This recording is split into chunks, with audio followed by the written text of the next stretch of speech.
tanlagani muvofiq kelsa, o'ziga munosib kelsa, bir umr baxtli yashaydi, bir umr xotirjam yashaydi. Lekin nomuvofiq kelsa, nomunosib kelsa, yashaydi shunday, lekin bir umr dard bilan yashaydi, alam bilan yashaydi. Juftni qanday tanlash kerak? Nimaga ko'ra tanlash kerak? Me'yorlar nima bo'lishi kerak?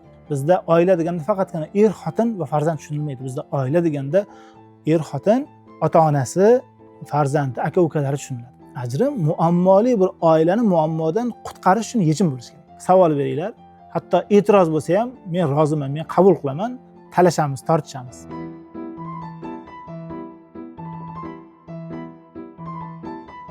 Farog'at qasri kursi 17 yoshdan o'tgan hamma yigit qizlarga u oilali bo'lsin, oilasiz bo'lsin, birdek muvofiq keladigan kurs hisoblanadi. Biz bu kursni 2 yildan oshdi o'tib turganimizga. Bugungacha 1000 ga yaqin kishilar o'qidi. Ularning ichida ba'zilar oilali holatda kelib o'qidi, xotin bo'lib. Ba'zilar bo'ydoq holatda o'qidi, keyin oilali bo'lishdi. Ba'zilar qaynona kelin kelib o'qishdi. Oilaviy bu o'qishdi, ya'ni xotin farzandlari bilan kelib o'qiganlar bo'ldi. Ota o'g'il kelib o'qiganlar bo'ldi. Va bularda biz ba'zi bir munosabatlarini Sakinat oila maktabi Instagram sahifasiga joylaganmiz. Aytmoqchimanki, hammaga birdek munosib keladigan mavzularni tanlaganmiz. Ya'ni u yoqda mavzular shunaqa tanlangan. Endi ba'zi kishilar aytadi, oila ilmi bo'lgandan keyin oilaga taalluqli ba'zi bir masalalar bor, nozik masalalar bor. Masalan, u masalalar bo'yicha ochiq kirmaymiz. Biz asosan oila ilmiga xotinchilikka bevosita va bilvosita ta'sir qiladigan mavzular tanlab olganmiz. Birinchisi masalan deylik, umuman oila haqidagi tushunchani bir ko'rib chiqamiz. Birinchi kirishda oila o'zi nima, qanchalik ahamiyatli? Bir jamiyatda oilaning o'rni qanday? Jamiyatga ta'siri qanday? Bir davlatga ta'siri qanday? Kerak bo'lsa yer yuzidagi butun insoniylik muvozanatiga ta'siri qanday? Va undan keyin juft tanlash. Eng asosiy o'sha oiladagi baxtni ta'minlaydigan nuqtalardan ichidagi eng asosiysi shu. Ya'ni baxtli bo'lishga xizmat qiladigan nuqtalardan eng asosiysi bu juft tanlash. Inson tanlagani muvofiq kelsa, o'ziga munosib kelsa, bir umr baxtli yashaydi, bir umr xotirjam yashaydi. Lekin nomuvofiq kelsa, nomunosib kelsa, yashaydi shunday, lekin bir umr dard bilan yashaydi, alam bilan yashaydi. Juftni qanday tanlash kerak? Nimaga ko'ra tanlash kerak? Me'yorlar nima bo'lishi kerak?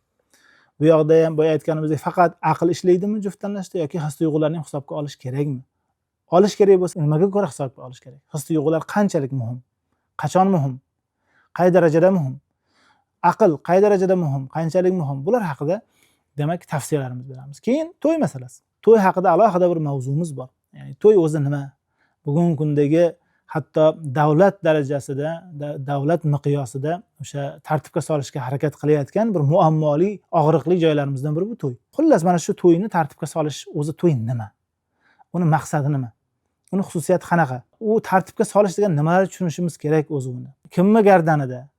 Kim qiladi? Kim mas'ul u to'yga? Undan keyin xotinlik majburiyatlari va haq-huquqlari. Ya'ni oilada kimni chegarasi qayerda?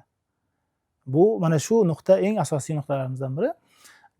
Va o'zi umuman oilalardagi kamchiliklarni, o'sha konfliktlarni, hatto o'sha ajrimlarni ham %99% sababi deyman, deyarli barcha sababi mana shu mavzudan, mana shu masalalardan bexabarlikda deyman.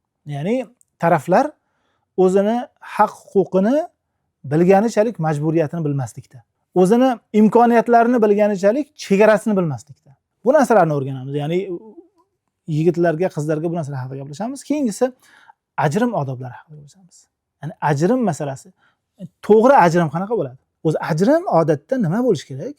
Ajrim muammoli bir oilani muammodan qutqarish uchun yechim bo'lishi kerak. Ajrimni maqsadi shu. U diniy tarafdan olsak ham shu, bu qonuniy, huquqiy tarafdan olsak ham shu. Ya'ni ikkala tarafda ham nima?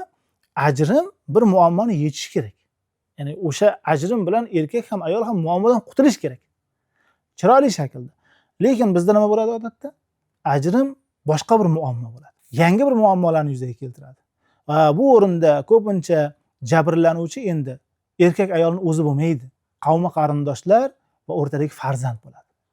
Nima uchun? Boyaga his-tuyg'ularni boshqara olmagan, faqatgina o'zini aytgani bo'lmagani uchungina murosaga kelishni xohlamayotgan kishilar ajrashgandan keyin tasavvur qiling, qanaqangi darajada bir-biriga munosabatda bo'ladi. Farzandlardan bir-biri uchun qurol sifatida foydalanadi, bir-biri uchun o'ch sifatida foydalanadi. Holbuki to'g'ri shaklda ajrim qilsa ham bo'ladi. Agar bundan boshqa yo'l bo'lmasa. O'zi ajrimgacha nimalarni gaplashamiz, bosqichlarini. Xo'p, oxirgi yechim sifatida ajrim taklif qilinsa, o'sha ajrim muammo emas, haqiqiy ma'noda yechim bo'lishi uchun nimalarni hisobga olish kerak? Bu haqida alohida darsimiz bor va buning ichida albatta ajrim qachon to'g'ri qaror hisoblanadi. Ajrim qachon to'g'ri qaror deb hisoblanadi? Mana shu haqida to'xtalamiz. Shu mavzular bevosita er-xotinchilik munosabatlariga taalluqli masalalar. Endi bilvosita taalluqli masala. Farzand tarbiyasi haqida gaplashamiz. Ya'ni oilada farzand vujudga kelsa, dunyoga kelsa, u farzandlarga o'sha moddiy, ma'naviy, ruhiy ta'minoti uchun, tarbiyasi uchun mas'ul kim? Otada qanaqa mas'uliyat bor, onada qanaqa mas'uliyatlar bor? Bobo buvilar kim ular uchun? Amaki xolalar kim ular uchun? Yoki ta'lim masalalaridagi ularda chegaralari qayerda? Bular haqida gaplashamiz. Farzand tarbiyasi haqida demak. Undan keyin ota-onaga munosabat. Ota-ona kim o'zi biz uchun? Ya'ni biz ba'zi bir mintaqalardagidan farqli ravishda katta oilalar hisoblanamiz va qadriyatli oilalar hisoblanamiz. Bizda oila deganda faqatgina er-xotin va farzand tushunilmaydi. Bizda oila deganda er-xotin, ota-onasi, farzandi, aka-ukalari tushuniladi. Va o'shanday darajada katta oila bo'lgandan keyin ular orasida muvozanatni ushlay bilish ham kerak bo'ladi. Bu ko'nikma lozim. O'sha uchun ham nima qilamiz biz? Oiladagi ota-onalarning o'rni va o'sha bevosita er-xotinchilikka ularni ta'siri qay darajada bo'lishi mumkinligi haqida. Ularning ham chegarasi qayerlargacha mumkinligi haqida va aslida o'zi ular bizning hayotimizda qay darajada ahamiyatli ekanligi haqida gaplashamiz. Va undan keyingi mavzu qarindoshchilik. Ya'ni oilada kelin bo'lib kelgandan keyin uyda kuyovning aka-ukalari bor, opa-singillari bor yoki kuyov ham bir kelinni nima qildi? O'ziga bir xotin sifatida qabul qildi, oila sifatida qabul qildi, lekin aslida u kelinni orqasida kimlari bor? Ota-onasi bor, hali hayot.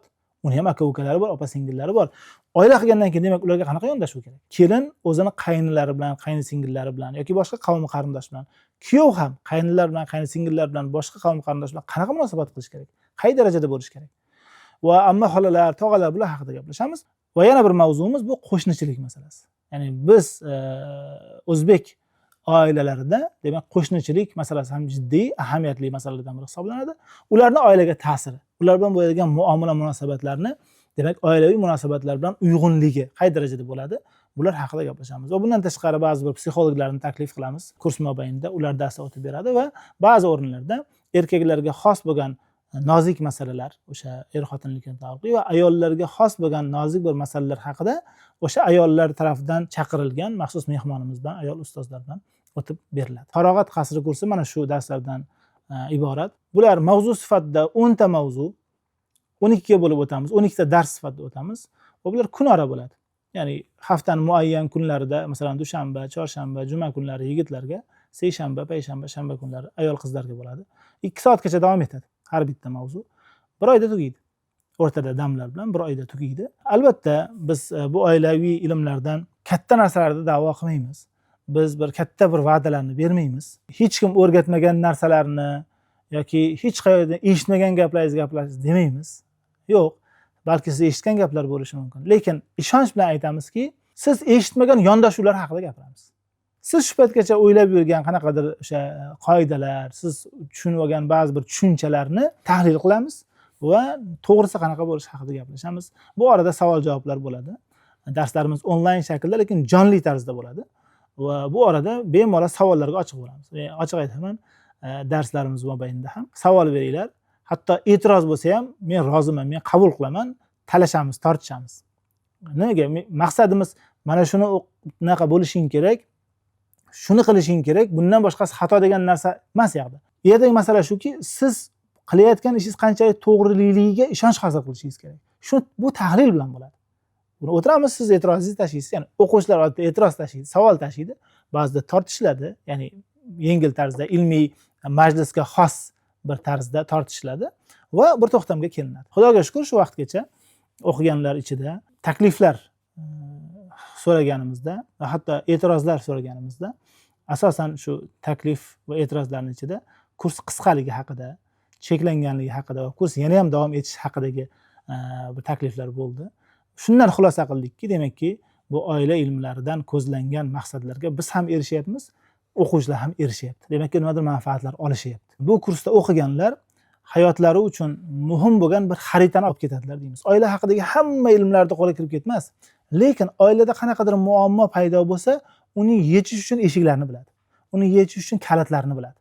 Yo'nalishni biladi har holda. Qayerga murojaat qilish kerak va qanday yondashish kerak. Shular haqida Xudo xolasa yetarli darajada ko'nikmaga ega bo'lishadi.